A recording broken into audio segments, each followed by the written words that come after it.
Bonjour à tous, je m'appelle Kyle. Pour ceux qui ne me connaissent pas, je suis le cofondateur de Kyle Invest, une plateforme d'éducation d'élite dans le domaine de l'investissement et du trading. Je baigne dans ce domaine depuis 2017.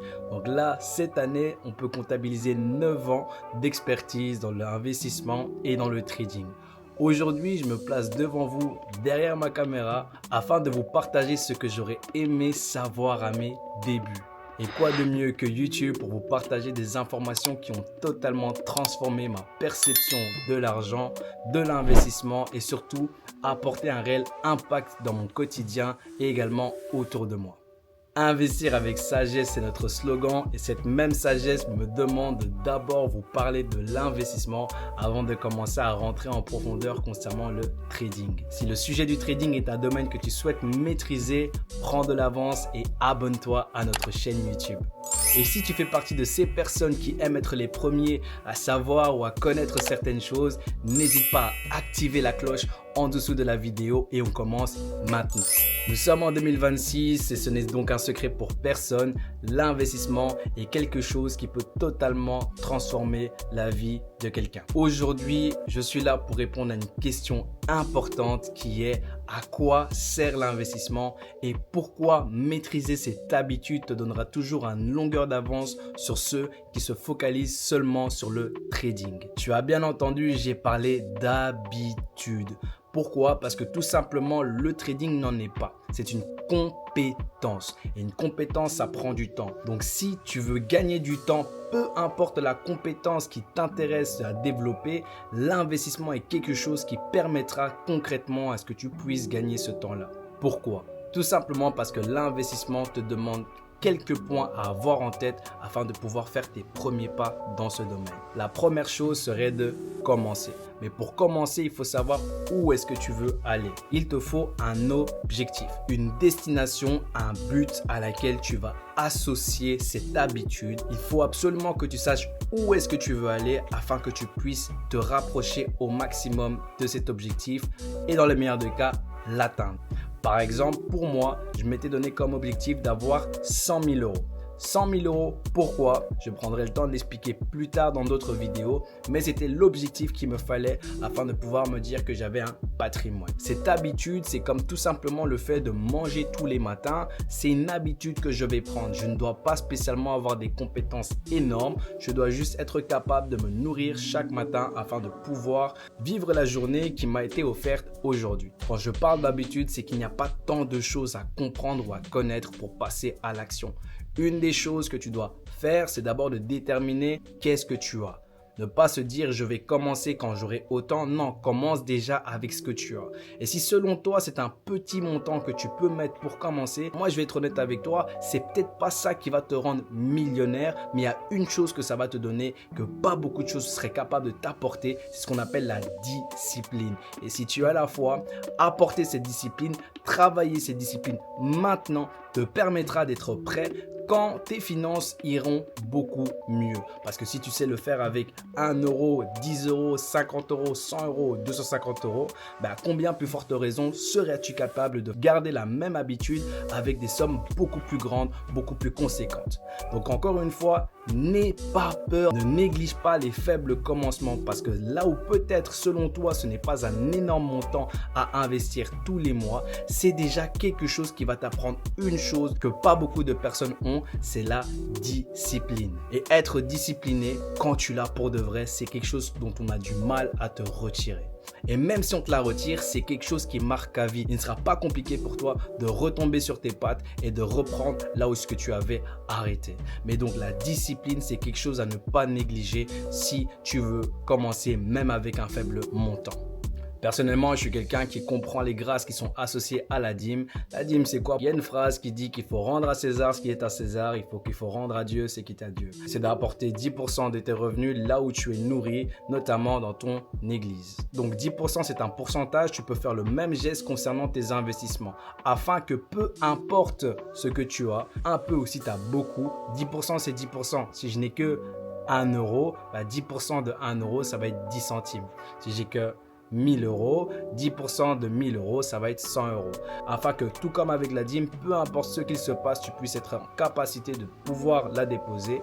Tes investissements, ça va être la même chose. Détermine un pourcentage que tu es prêt à mettre de côté afin que peu importe ce qu'il se passe, tu puisses toujours continuellement investir, mettre de côté, investir dans ton futur et te permettre d'être productif sur le long terme. Donc, par exemple, ce que tu pourrais faire, ce n'est pas ce que je te conseille, mais tu vois encore avec tes finances, j'avais pris à mes débuts 10% de mon salaire brut. C'était environ 350 euros.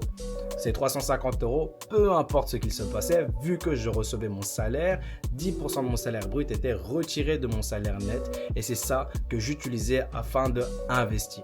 Et donc, si je n'étais pas payé, je ne pouvais pas investir. Mais je sais qu'à la seconde où je reçois quelque chose, 10% de mon salaire brut était retiré de mon salaire net afin de l'apporter à mes investissements et d'acheter des actifs pour pouvoir investir. Donc ça, encore une fois, c'est une habitude. Peu importe ce qui se passe, qu'il vente, qu'il neige, peu importe ce que Donald Trump va me dire, je sais que ces 10% sont retirés et sont investis dans les actifs que j'ai choisis. La première chose après avoir déterminé ton objectif financier, c'est de déterminer le pourcentage que tu vas retirer de tes revenus, de les mettre de côté afin d'être productif sur le long terme. La deuxième chose que tu vas faire après cela, c'est très simple. Choisir tes actifs. Dans quoi est-ce que tu vas investir? Et pour ce faire, tu ne vas pas regarder sur TikTok, tu ne vas pas regarder les conseils de quelqu'un que tu ne connais pas sur Instagram. Tu vas prendre le temps de faire des recherches. Il te faut un cadre. Et ce cadre, comment est-ce que tu vas le définir? Je vais t'aider à le faire dans cette vidéo. Il y a une analogie que j'aime partager avec nos accompagnés que je vous partage aujourd'hui. C'est que tout simplement, il faut comprendre une chose. C'est ce qu'on appelle les cycles économiques. Les cycles économiques, il y a 4 phases et ces 4 phases ressemblent fortement à nos 4 saisons que nous avons ici même sur Terre.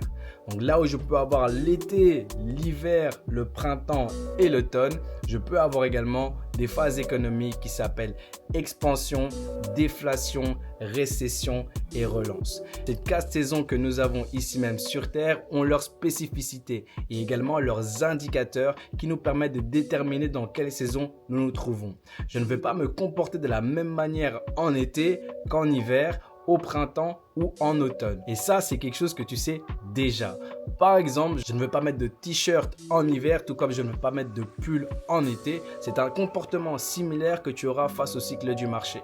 Il n'y aura pas tous les mêmes actifs qui vont fonctionner dans les mêmes phases. C'est pour ça que je ne sais pas si tu l'as remarqué, mais il y a des moments où tu entends parler de Bitcoin, puis après tu n'entends plus parler. Puis après tu re-entends parler des Bitcoins où il y a des millionnaires qui sortent de nulle part, puis après tu n'en entends plus parler. Puis après tu re-entends parler encore une fois des Bitcoins et tu te dis mais ce truc existe encore et après tu n'entends plus parler de ça.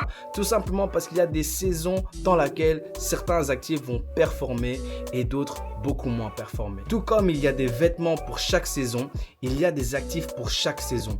Ton travail en tant que personne qui veut commencer à investir, c'est de comprendre ces saisons, comment les déterminer afin de pouvoir savoir quel actif choisir dans tes investissements.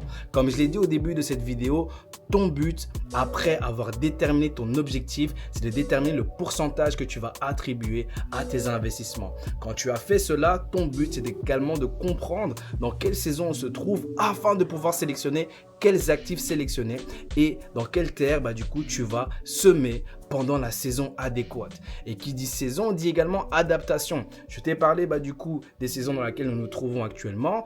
L'hiver et l'été sont les saisons principales.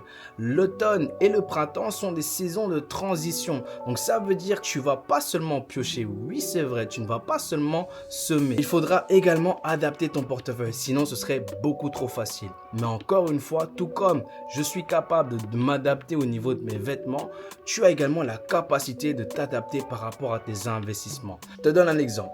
Imaginons qu'on est le 22 juin et que je regarde le ciel et qu'il est 19 h. Qu'est-ce que je veux voir? Un ciel éclairé. On est en été. Pourquoi? Mais parce que tout simplement, le 21 juin est officiellement la date qui détermine la saison de l'été, en tout cas pour la Belgique ici en Europe. Je suis toujours en été au mois d'août. Mais si je regarde le ciel à 19 h, qu'est-ce que je vais voir? Le ciel sera sombre. Pourtant, je suis encore en été. Mais il y a une chose que le ciel est en train de me dire, c'est qu'on rentre bientôt dans une autre saison. La deuxième saison, enfin la saison qui va suivre sera du coup l'automne. Donc en fait, vous êtes capable, même étant dans la saison actuelle, de pouvoir déterminer des changements qui vous préparent à l'adaptation de votre portefeuille. Donc tout simplement, si je reprends l'analogie par rapport aux vêtements, si c'est l'été et que je commence déjà à voir que le ciel commence à s'assombrir de plus en plus, je sais que très bientôt, il faudra que je fasse attention à ma garde-robe ou à mon armoire, à m'assurer que j'ai des vêtements un peu plus chauds qu'un t-shirt. Ça peut être un petit pull, ça peut être une veste légère ou voire même un parapluie. Mais tout ceci, encore une fois, me prépare à savoir que bientôt, je vais changer des habitudes. Vous allez être capable de déterminer des signes qui sont concrets et qui vous permettront également de savoir que oui ou non, on est en train de changer de saison. Maintenant, j'ai apporté un petit détail qui est très important. Je vous ai dit, le 21 juin, c'est officiellement l'été ici où je me trouve. Mais pourtant, le 21 septembre, c'est officiellement l'automne. Ce qu'on a pu constater, c'est que de temps en temps, en automne, donc le 21 septembre, voire même le 23 septembre, donc 2 jours après la date officielle de l'automne, il peut encore commencer à faire super chaud. Ce qu'il faut garder en tête, c'est qu'il faut parfois aussi un temps d'adaptation. Donc c'est pas parce que le jour, l'indicateur lui pointe qu'on est dans telle saison que directement tout va changer. C'est pas vrai. Et ce serait vous mentir si je vous confirmais cela. Tout comme si je suis en voiture et que j'attends au feu rouge avant de passer à la vitesse supérieure, je dois attendre que mon feu rouge passe au orange et puis du orange au vert. Ça va être la même chose avec ma capacité à déterminer dans quelle saison est-ce que je me trouve, ou plutôt s'il est temps ou pas de commencer à investir dans les actifs qui selon moi vont performer dans cette saison-là. C'est que je vais attendre des indicateurs. Il faut que mes indicateurs économiques s'alignent. Il y en a quelques-uns afin de pouvoir me dire d'accord, là on rentre selon moi dans cette direction-là, je peux commencer à semer. Je récapitule. Donc, première chose après avoir déterminé ton objectif, c'est apporter du coup le pourcentage que tu veux associer à tes investissements. Deuxième chose, déterminer dans quelle saison est-ce que tu te trouves et également les actifs qui sont performants dans ces saisons-là afin que quand la saison sera là, que tu puisses commencer à semer. Et après avoir déterminé du coup le montant, la saison et les actifs, ce que tu vas faire aussi, c'est de noter sur une feuille dans ton cahier quels sont les indicateurs de changement afin que tu ne sois pas pris au dépourvu, que tu puisses te dire d'accord, dans ce type de conditions, je vais adapter mon portefeuille vers cette direction-là. Vraiment avoir un roadmap, vraiment un plan où tu puisses encore une fois faire les choses du coup avec sagesse. Ne pas être surpris, mais vraiment planifier ces choses-là. Et ce n'est pas des choses qui sont super compliquées à faire. Donc quand tu as fait cela, c'est bon, la machine est lancée. Tu continues tous les mois, tous les mois, tous les mois, tous les mois, tous les mois, tous les mois. Tu adaptes, tu continues tous les mois, tous les mois, tous les mois, tous les mois. Cette stratégie, on appelle ça la DCA. Nous ferons une vidéo qui t'expliquera ce que c'est la DCA et pourquoi cette stratégie est quelque chose de super pertinent. Ça aide les débutants et ça aide aussi les expérimentés afin de pouvoir investir avec sagesse. Ne pas vouloir timer, ne pas vouloir se prendre pour un devin et vouloir prédire les... Non, encore une fois, avec sagesse, le même montant dans les actifs que tu as sélectionnés qui sont pertinents à ta saison, c'est ce qui te permettra sur le long terme d'être productif, d'être pertinent, d'être impactant et ainsi investir avec sagesse. Pourquoi est-ce que je te parle d'abord d'investissement avant de te parler de trading? Parce que l'investissement est une habitude, le trading est une compétence. Ça te prendra du temps avant de perfectionner, de maximiser, de pouvoir atteindre ton prime comme diraient les jeunes. Ça te prendra du temps, mais ce temps-là, tu es en train de le gagner en commençant une habitude qui peut te payer sur le long terme. Ça, c'est l'investissement. Donc, peu importe le nombre de mois, d'années que ça te prendra avant d'être bon dans le trading, avant d'être profitable dans le trading, tu peux déjà commencer avec ce que je viens de t'expliquer là maintenant afin qu'au moment où tu auras ton Saint Graal, ta révélation, ton réma concernant le trading, en fait, Tu as déjà accumulé tout ça. Parce que nous, en tout cas moi, c'est le contraire que j'ai fait. Donc moi, je veux vraiment t'éviter de faire les erreurs que moi j'ai pu commettre, en tout cas à mes débuts. C'était me concentrer sur le trading. Je vais donner un exemple. Alex, lui, avait commencé par le trading en même temps que moi, mais il s'intéressait aussi un peu à l'investissement. Et moi, je le voyais un peu en mode... Oh, l'investissement, ça prend du temps. En plus, tu gagnes pas énormément d'un coup. L'effet boule de neige, hein, tout ça, ça prend du temps.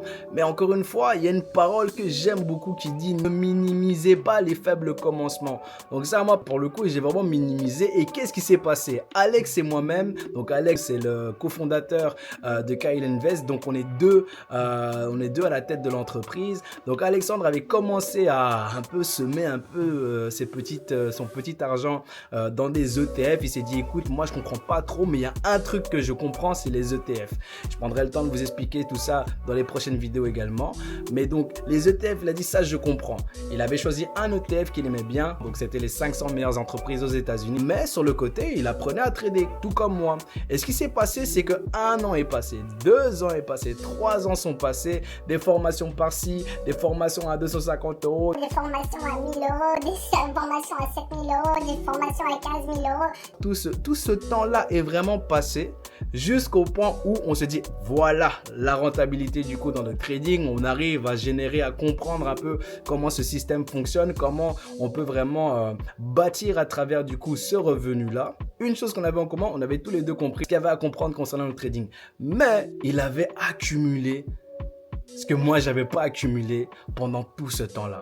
Ça lui a mis dans une position d'avance incroyable par rapport à moi-même. Il a été le premier à acheter son bien immobilier, il a été le premier à pouvoir avoir un certain confort, un certain choix. Et moi en fait où je faisais du trading et voilà cette somme-là, tu vas faire ton petit 10 000, tu dis oh voilà le mois d'après il y a peut-être pas 10 000 qui va sortir, c'est peut-être 1000 qui va sortir. Le mois d'après il y a peut-être 500 euros et même s'il n'y a pas 500 euros, le mois d'après peut-être il n'y a rien du tout. Tu es là, tu dépends des petits revenus ou même tu dis ah ben je vais commencer maintenant. Tu as un train de retard. Mais si tu prends le temps de prendre les bonnes habitudes, parce que ça ne demande pas de compétences, ça te demande de déterminer dans quelle saison tu te trouves, choisir tes actifs et c'est bon. Tu as ton pourcentage, tous les mois tu mets, c'est automatique, qu'ils vendent ou qu'il neige, c'est automatique. C'est tout simplement l'effet boule de neige, tout comme avec Warren Buffett. Ça, c'est vraiment quelque chose qui te donnera une avance kilométrique par rapport aux personnes qui se focalisent seulement sur le trading. Donc mon frère, ma soeur, mon ami, ma maman, mon papa, peu importe qui regarde cette vidéo, s'il te plaît, commence par te bâtir une habitude. Une habitude commence par une bonne discipline. Commence avec un peu, mais au moins commence. Au moins commence parce que de toi à moi, tu te remercieras plus tard.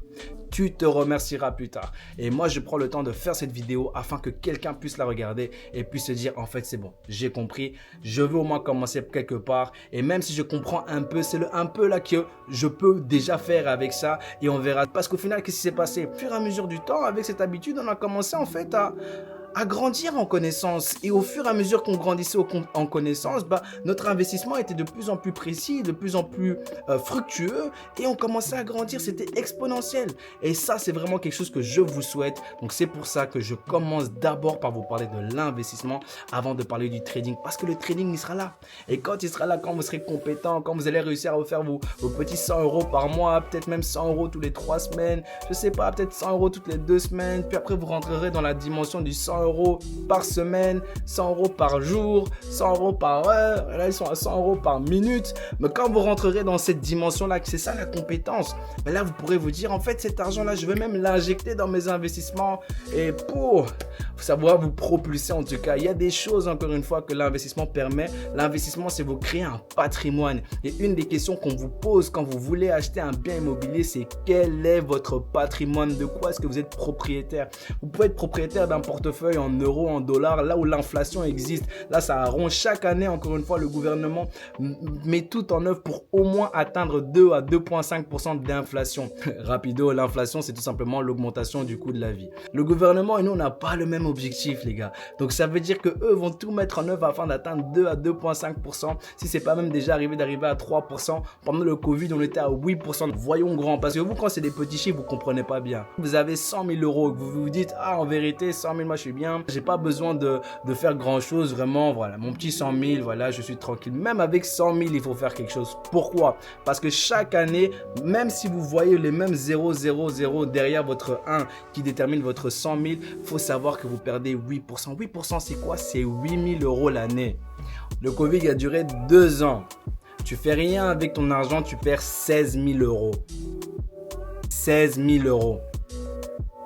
Tu l'aurais mis même sur un simple ETF, donc un actif, un simple ETF qui fait pas trop de truc rocambolesque, tu fais un petit 8%. Même, ça t'aurait même permis, non, peut-être pas faire de l'argent, parce que l'inflation était quand même de 8%, mais au moins ça t'aurait permis de pas en perdre. Et pas perdre de l'argent, c'est déjà un des premiers objectifs que les investisseurs veulent avoir. Et dans les d'autres cas, généralement, on est entre 2, 2,5%, peut-être 3%, 4% d'inflation. Si tu fais 8%, tu es en bénéfice. Donc ça, encore une fois, c'est ça qu'il faut comprendre. Donc si toi, ton patrimoine, tu es propriétaire de quelque chose qui a adossé à une valeur qui, chaque année, a une target de perte de valeur, tu peux être propriétaire d'une entreprise à travers la bourse, les marchés financiers. Si tu investis dans Tesla, Apple, Microsoft, Samsung, même des autres entreprises, Caterpillar, plein d'entreprises, simplement une entreprise qui est en bourse, tu es propriétaire, même à faible pourcentage, tu es propriétaire. Et donc ça veut dire que quand on va te poser la question quel est votre patrimoine, tu peux te dire voici mon portefeuille d'investissement. Mon portefeuille d'investissement qui est adossé à cette entreprise et qui a une valeur de 100 000 €. Et quand on te demandera, voilà, votre patrimoine afin de t'octroyer un crédit, bon, les gars, est-ce qu'on va là-bas? Le portefeuille te génère au minima 8% l'année, tu fais 8% moins 4%, tu n'as même pas encore mis des locataires que ton prêt il est payé. Les amis, ne vous inquiétez pas, je prendrai le temps de vous expliquer tout ça et vous comprendrez pourquoi les riches n'aiment pas retirer leur argent en bourse. Vous comprendrez ce qu'il y a à comprendre, je prendrai le temps de vous l'expliquer. Mais encore une fois, il faut vous montrer que vous êtes motivé, il faut vous montrer que vous aimez ce qu'on vous partage, que vous voulez en savoir plus. Donc encore une fois, prenez le temps de liker cette vidéo, prenez le temps de commenter cette vidéo, prenez le temps de nous partager votre enthousiasme parce que sinon on ne partage pas. Non, moi je ne partage pas. Et prendre le temps de m'asseoir, non je rigole. Prenez le temps de commenter les vidéos, que nous puissions savoir en fait s'il y a aussi des sujets qui vous intéressent. Et Alex et moi-même, on prendra le temps, et ça on vous promet, de répondre à un maximum de sujets. Et s'il y a des sujets qu'on oublie, répétez-le, comme ça on peut le revoir et qu'on puisse vraiment prendre le temps de vous partager par rapport à cela. Parce que les informations que nous on connaît, c'est vrai, mais il y a les informations qui vous intéressent. Et qu'on puisse faire un deal. Abonnez-vous, commentez sous notre vidéo, activez les cloches, montrez-nous de la force et on fera notre maximum afin de vous partager des informations qui vous intéressent, qui vous éduquent et qui par la grâce de Dieu transformera vos finances sur le long terme. En tout cas les amis, un grand merci à vous d'avoir pris le temps de regarder cette vidéo. C'est une vidéo que j'avais en tête de faire depuis longtemps. Ne vous inquiétez pas, on prendra le temps de vous partager des informations concernant les cycles économiques, comment est-ce qu'on les détermine, quels sont ces fameux indicateurs, les actifs, qu'est-ce que c'est, des ETF, tout ce, on prendra le temps de tout vous partager. Mais encore une fois, on veut savoir qu'on est en train de parler à des personnes vivantes. Donc, montrez-nous votre énergie et ça nous fera un réel plaisir de vous partager les informations qu'on a en tête et qu'on veut absolument vous partager. Encore une fois les amis, demeurez abondamment bénis. Merci encore une fois à vous tous d'avance pour ce que vous faites, pour l'implication, pour vos intérêts. N'hésitez pas à nous suivre sur les différents réseaux sociaux.